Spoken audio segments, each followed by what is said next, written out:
1999 ഇന്ത്യയും പാകിസ്ഥാനും തമ്മിൽ നടന്ന കാർഗിൽ യുദ്ധത്തിന്റെ രൂപഫലമായാണ് LCH പ്രചണ്ഡിന്റെ വികസനത്തിന് യഥാർത്ഥ പ്രേരണയുണ്ടായത്.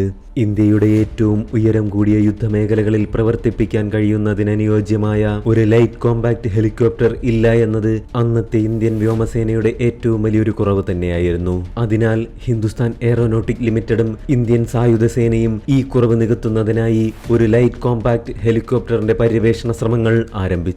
2006 അത്തരമൊരു ഹെലികോപ്റ്റർ നിർമ്മിക്കുന്നതിനുള്ള വികസന പരിപാടികൾ ആരംഭിച്ചതായി ഹിന്ദുസ്ഥാൻ എയറോനോട്ടിക് ലിമിറ്റഡിന്റെ ഔദ്യോഗിക പ്രഖ്യാപനമുണ്ടായത്. ഈ ഹെലികോപ്റ്ററിന്റെ 45% ഇന്ത്യ തദ്ദേശീയമായാണ് നിർമ്മിച്ചിരിക്കുന്നത്. ഉയർന്ന പർവ്വത മേഖലകളായ ലഡാക്ക് ഉൾപ്പെടെയുള്ള പ്രദേശങ്ങളിൽ വിന്യസിപ്പിക്കാൻ പ്രചണ്ഡിന് ശേഷിയുണ്ട്. തിരച്ചിൽ, രക്ഷാദൌത്യങ്ങൾ, അതിർത്തി കടന്നുള്ള ആക്രമണങ്ങൾ എന്നിവയ്ക്ക് പ്രചണ്ഡിനെ വിന്യസിപ്പിക്കാൻ സാധിക്കും.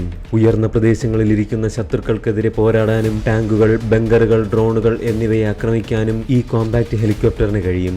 സിയാച്ചിനിൽ പറന്നിറങ്ങുന്ന ആദ്യത്തെ അറ്റാക്ക് ഹെലികോപ്റ്റർ എന്ന ബഹുമതി LCH പ്രചണ്ഡ് നേടി. വളരെ ഉയരത്തിലുള്ള നിരവധി ഹെലിപാഡുകളിൽ ആവർത്തിച്ചിറങ്ങി പ്രചണ്ഡ് തന്റെ കഴിവ് തെളിയിച്ചു. അവയിൽ ചിലത് 13,600 മുതൽ 15,800 അടി വരെ ഉയരമുള്ളവയാണ്.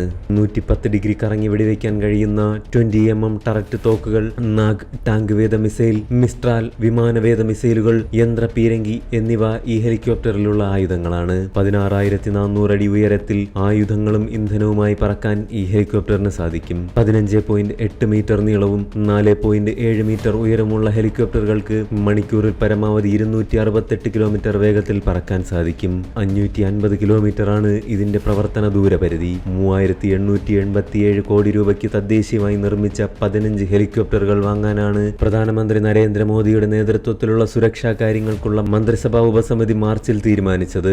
ഈ 15 ഹെലികോപ്റ്ററുകളിൽ 10 വ്യോമസേനയ്ക്കും 5 കരസേനയ്ക്കും നൽകും. ലഡാക്ക് അടക്കം ചൈന അതിർത്തിയിലെ വെല്ലുവിളികൾ നേരിടാൻ സജ്ജമാണ് ഈ ഹെലികോപ്റ്ററുകൾ. 4 ഹെലികോപ്റ്ററുകളാണ് ആദ്യഘട്ടത്തിൽ കൈമാറിയത്. ധനുഷ് എന്ന 143 ഹെലികോപ്റ്റർ യൂണിറ്റിന്റെ ഭാഗമായാകും പ്രചണ്ഡ് ഹെലികോപ്റ്റർ പ്രവർത്തിക്കുക.